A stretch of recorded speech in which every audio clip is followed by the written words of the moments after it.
How to have multiple photos on iPhone lock screen.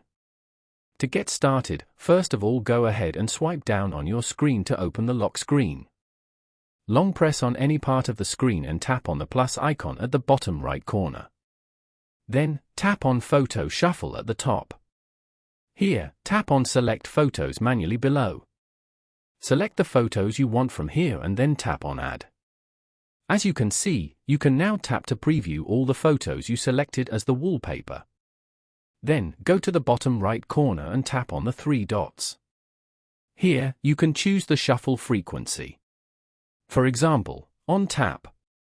The photos will now change each time you tap the screen. Once you're done, tap on Add. And then, tap on Set as Wallpaper Pair. Following these steps, you can easily have multiple photos on iPhone lock screen. Thank you for watching. Please leave a like if this tutorial helped you, or leave a comment below if you have any questions related to the video.